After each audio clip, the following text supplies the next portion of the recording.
In this session, we're going to discuss the role of public policy in making the labor markets more efficient, more equitable, and to meet the needs of the market. You know, in a capitalist economy, the role of the public policy is quite minimum because the markets are supposed to regulate and to balance themselves out. But we also know there is issue of what we call market failures. And market failures happens when either there is issues on demand side or issues on supply side. And this is where the importance of the public policy comes in. So in this session, we will have views and inputs from quite a diverse group of panelists. We have 4 panelists with us, and I'm going to just very briefly introduce them. You would have their intro on the screens here as well, so I'm not going to read all of that. Also, just to save a bit on time, and also to say that we have to conclude this session in 1.5 hours. So we have to be a bit more diligent on time, and it seems like we have been running behind the time. So in this session, we will try to be a bit more efficient. So let me start with the first panelist, Dr. Ki Serivoth. Ki Serivoth is a distinguished labor economist and a profound research professional specializing in skills development and labor market analysis. He is the Deputy Secretary General of the General Secretariat of the National Council for Minimum Wage at the Ministry of Labor and Vocational Training. He spearheads research on wages, labor markets, skill gaps, and macroeconomic trends to inform policy formulation. Our second panelist is Mr. Suk Lor. Mr. Suk Lor is the Managing Director of Sok Zing and Huang Law Firm and a member of FIBA Executives Board, and he has 20 years of legal and executive experience. He specializes in foreign investments, mergers and acquisitions, regulatory affairs, and legal compliance in Cambodia. So our third panelist is Ms. Makiko Matsumoto, and Makiko is an employment specialist with the ILO. She focuses on employment policy and labor market development in East and Southeast Asia and the Pacific. With over 2 decades of experience, she has worked on globalization's impact on employment, youth employment, and pro-employment macroeconomic policies. Our next panelist is Dr. Abla Safir, and Dr. Abla is a senior economist in the social protection global practice of the World Bank. She's based here in Phnom Penh, and she's leading the bank's engagement on social protection and on labor in Cambodia and Vietnam. Our next panelist is no one. In fact, I'm the moderator. So the flow of the session would be that we will start with with 2 presentations, and then that would be followed by a panel discussions. So let me first request Ms. Makiko Matsumoto for her presentation. And Makiko is going to present us the topic on the labor market, on the active labor market policy in supporting job creation and employability. And Makiko, you're going to have 15 minutes, but maybe even if you take less than that, that would be much appreciated. Thank you very much, Makiko.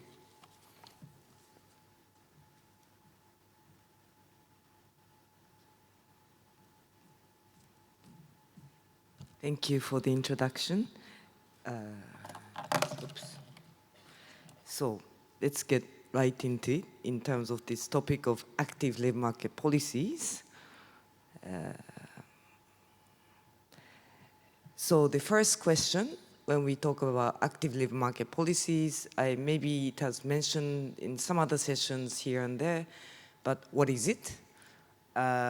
In fact, it's the main driving idea was and still is about activation of workers or people to undertake productive employment, productive work. So in the old days, it was more about from unemployment to employment, but nowadays, I think the scope has expanded a bit. And the other aspect of activation, which is maybe also loosely in the head of policymakers, is that policymakers themselves also take more active measures in formulating and designing some of these programs.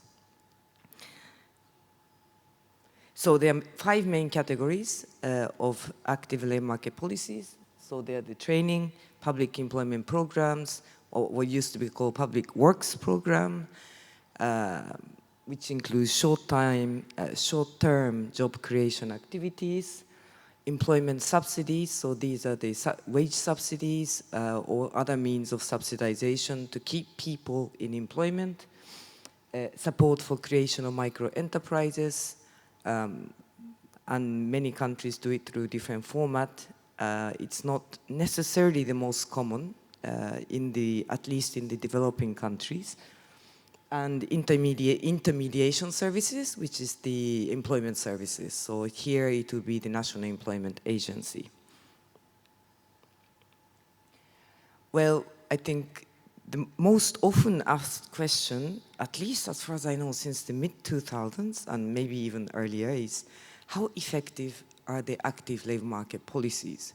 And there is a proliferation of huge amount of literature on this topic. I don't know how many hundreds of papers I have read in different contexts. But now, to that extent, people have started conducting meta-analysis because there are too many analyses available. But anyway, just in the report, by the way, that I showed before, this public employment services and active labor market policies for transitions. It includes some of the results done, it incorporates some of the findings from some of the meta-analysis done by people like Card, Kluve, and Weber. And I think there are some others, but basically what we want to explain is, well, are people in employment? Or how much are their earnings when they're in employment as a result of having participated in some of the programs. And there are different formats. Most common is probably immediately after program participation. Sometimes it's follow-up after a certain duration, and I think there are some studies which even follow very regularly up to about 5 years. In general, the effective active labor market policies are characterized by a level of sufficient duration, so it cannot be a program of 1 week. So, well, we can't put a number, but let's say roughly something like 4 months, in the order of month. It requires careful targeting, so who is it for, which community, etc. Some of the ones that kind of customizes for location-specific support may work better, partly because there are different kind of demand for workers in different localities. And just to mention, in relation to low-income countries or lower-income countries, combining active labor market policies with sufficient income support may be an important factor for effectiveness, because it encourages people, particularly the vulnerable groups, to participate in the program, because otherwise they can't even afford to participate in some of these programs. Oops. Just another source of information. This is the World Bank ILO policy brief on ALMP to improve employment and earnings for young people. And it's another kind of well, let's say meta-analysis, or going through 220 case studies, I think, of active labor market policies in 67 countries.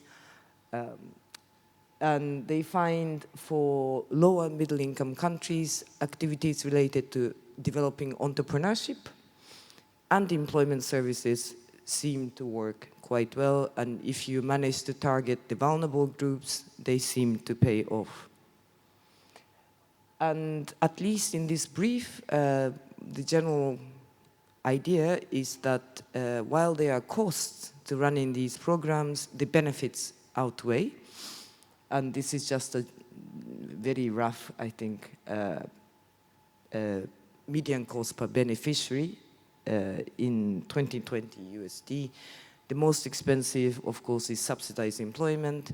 The cheapest is providing intermediation services, so it's the employment services, and somewhere in between is the training and the entrepreneurship.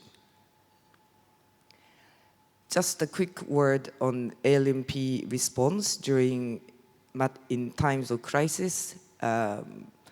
This is what kind of measures were adopted during the COVID years of 2020 and 2021.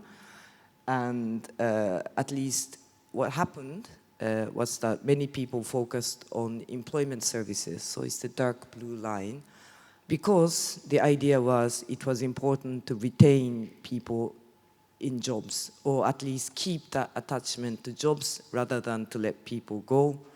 Because once you let people go, actually getting them back might actually take much more energy and effort. Now,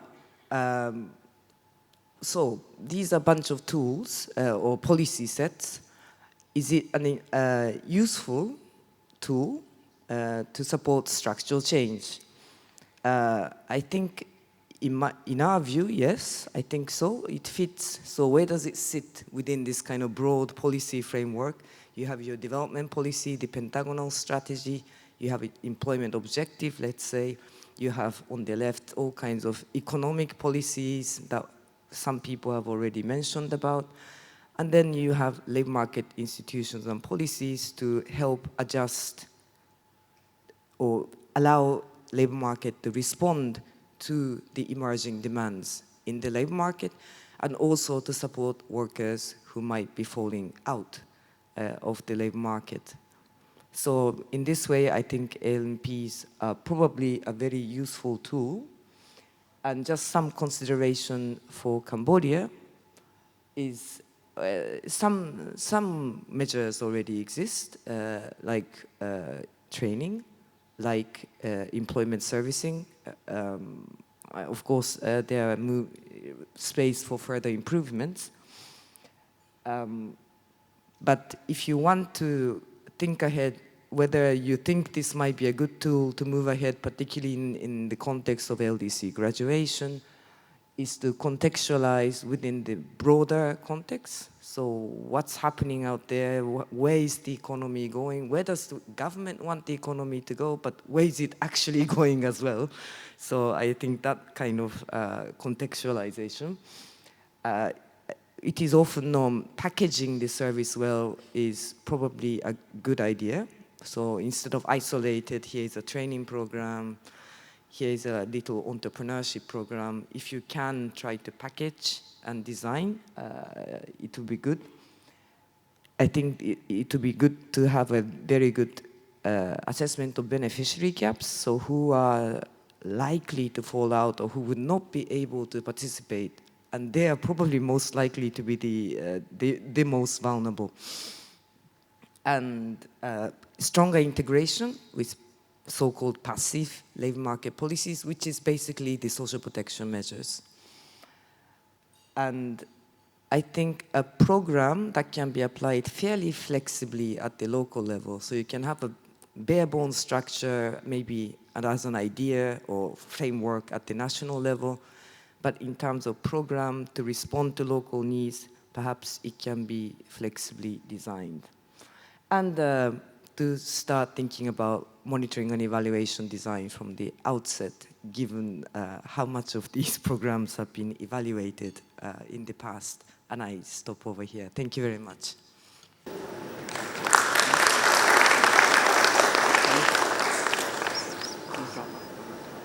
Thank you, Makiko, and also keeping it within the timeline, well in the timeline.